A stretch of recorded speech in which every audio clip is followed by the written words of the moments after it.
Okay, let's unpack this. We have a really fascinating piece of urban analysis for you today.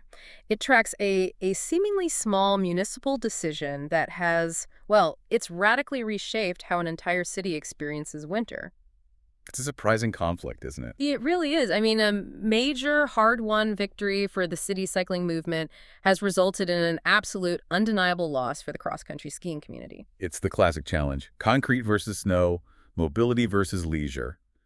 We're watching Greater Montreal, in real time, make these fundamental choices about what it wants to be. Is it a four-season cycling city, or is it a classic snowy nature city? And our source material really centers on one very specific flashpoint, Yeah. the decision to clear the Lachine Canal bike path of snow. Right. But its impact. It's created a domino effect across the whole winter landscape. It's affecting real estate, social accessibility, the core identity of these spaces. Precisely. And if you enjoyed our previous deep dive on Montreal becoming a winter capital with its skating rinks, The Montreal on Ice concept. exactly, this is the perfect follow-up. We're moving beyond just amenities and into the specialization of space, this shift away from informal multi-use areas to, well, highly segmented, optimized paths. So our mission is to look at the inventory of what's left, the economics of this displacement, and what it all means for where you, the citizen, choose to spend your time and, I guess, your money. So let's start with that symbolic turning point, the Lachine Canal. For decades, the path running alongside it was just left alone in winter. Untouched by heavy machinery, yeah. The packed snow made it this long, flat, super accessible path. It was a dream for informal cross-country skiing, for snowshoeing. Especially for residents in the Southwest, right? Oh, absolutely. It was informal, nearly free, and required almost no municipal investment in winter. But the game has changed completely. This winter marks a very intentional shift. The entire Lachine Canal bike path is now cleared of snow. The entire thing. And this wasn't just a snap decision. This is a coordinated collaboration. We're talking Parks Canada and the City of Montreal working together. So it sends a really clear message, a new year-round reality. And this has major dual implications that, urban planners and real estate analysts are already grappling with. Yeah. On one hand, it's a monumental win for active transport. Right. Clearing the canal validates the bicycle as a legitimate four-season mode of transport. It's not just a toy for summer anymore. I can see the economic appeal there immediately, that year-round connection. It's huge for residential draw. It makes living in, say, Verdun or Lachine and working downtown feel totally doable, even in February. Totally. Yeah. But here's the hard trade-off. Yeah. The other side of the coin is the outright loss of that prime, easily accessible recreational space. That corridor, that informal ski trail, is now, what does the source material call it? A bicycle highway. The snow is gone. And with it, the most convenient option for the sport is just gone. But wait, isn't that a loss of urban resilience? You're taking away a multi-use space to optimize one single use, a bike commute that, probably handles less volume in winter than a path used by skiers and walkers combined? Well, that is the central tension of modern urban planning, right? You gain efficiency, you gain economic connectivity, guaranteed throughput for commuters, but you lose the spontaneity, the ease of access for people living right there, So it displaces thousands of hours of free winter recreation. forcing those activities to go somewhere else, which immediately raises the central issue. Mm. If Montrealers can't ski for free along the canal anymore, where do they go? And critically, what's the economic impact of these remaining, now suddenly crucial skiable spots? The good news, and there is good news, is that this decision doesn't kill skiing. It forces a relocation to existing, well-maintained infrastructure.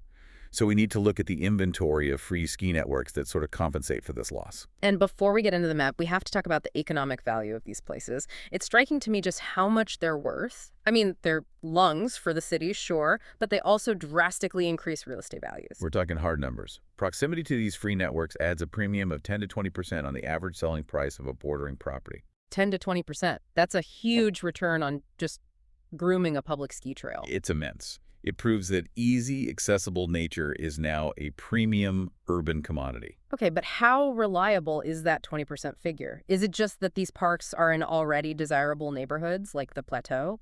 The sources suggest it's causal. They compare houses, 2 blocks from a park entrance versus 10 blocks away, but in the same neighborhood. The price difference is consistent. The asset isn't just the park, it's the groomed, free, accessible winter recreation. Okay, so let's look at where that value is. The urban essentials, the close-in spots. You have to start with Mount Royal Park. It's the centerpiece. 22 kilometers of classic trails. And they specifically forbid skate skiing there, which is interesting. It maintains that traditional feel. The asset is the history, the views, the reliable grooming. Exactly. But if you're further east and you want to skate ski, which is often faster, Right, more efficient. you go to Parc Maisonneuve. It's about 10 kilometers of flat terrain. What's fascinating about Maisonneuve is that it's this vast open space carved out of dense rosemont, perfect for beginners and one of the few places to ski in the core. It's kind of the utility version of the ski park. And for pure metro accessibility, there's Parc Jean Drapeau. You just hop off the yellow line and you're there. It has that unique island atmosphere, though the trails can be a bit more variable. It's the truly car-free option, which is critical. Now, if we move away from the core to the west and north, you get the cottage experience parks. The nature parks. This is where you feel like you've actually left the island. And these areas often partner with a key group called GEPE. So tell us about those escapes. You start with Cap Saint-Jacques. It's the largest park in Montreal, 14 kilometers of skiing. You feel the scale immediately. Then there's the ambiance of Bois de Liesse. The trails there wind through a forest of century-old hardwood trees. It's deeply immersive. You forget you're on the island. I hadn't really thought about that. You can go from a downtown meeting to skiing through ancient woods in what, under an hour? If traffic cooperates, yes. And for that real wildlife connection, there's Pointe aux Prairies. You have a real chance of seeing white-tailed deer while you're skiing. The trails are like a quiet, snowy labyrinth. And this extends beyond the island too, right, for Greater Montreal? For sure. For listeners on the South Shore, Parc Michel Chartrand in Longueuil has about 10 kilometers. It's a prized urban refuge, also known for a high density of deer. And in Laval? Bois de la Care. About 10 kilometers of trails that are described as narrow, wooded, and very intimate. A different feeling from the wide open spaces of Maisonneuve. So when you add it all up, the scale is massive. The island of Montreal alone offers over 130 kilometers of marked public trails. Over 130 kilometers. So the displacement from the Lachine Canal, it's not a disaster for the sport. It's just a forced relocation into a vast established system. Now, to make that relocation truly work for everyone, we have to go back to social accessibility. And that brings us back to GP. Right. The Groupe Uni des Éducateurs Naturalistes et Professionnels en Environnement, the core issue is that cross-country gear is expensive. It's a huge barrier to entry for, new families or people who don't have a lot of disposable income or even storage space. And GEPE is the key to breaking down those barriers. They don't just maintain trails, they operate low-cost equipment rentals right inside the nature parks. So you don't need a car to drive up to the Laurentians for a full-price rental. Exactly. And the cost is totally manageable. The average rental is something like $10 to $15 for kids or adults. Wow, that's it. That's it. That low barrier promotes mental and physical health during the long winter, and it ensures these parks serve the whole community, not just the people who can afford that 20% real estate premium. And that social impact, it translates directly into footfall, right? Oh, absolutely. Right. Montreal's nature parks welcome over 2 million visits annually, 2 million. with huge peaks on sunny winter weekends. This isn't some niche hobby. It's a critical piece of urban life that rivals the busiest museums. So let's put this in context with the city's finances. Montreal spends, about $170 to $200 million a year on snow removal for roads and sidewalks? A massive budget. And clearing those four-season bike paths, like the Lachine Canal, is taking a growing share of that budget to ensure that mobility. And this is where the nuance gets really interesting. You have two competing systems. Clearing asphalt for transport versus grooming snow for leisure. Why is that distinction so important? Well, clearing asphalt is incredibly resource-intensive. It's all heavy diesel machinery plows, blowers, dump trucks, and crucially, salt and abrasives, which add huge cost and have an environmental impact. It's a 247 operation. A dedicated high labor service. Right. Whereas trail grooming, it uses specialized but much lighter equipment, snowmobiles or small tractors pulling grooming tools. You're shaping the snow, not removing it. Exactly.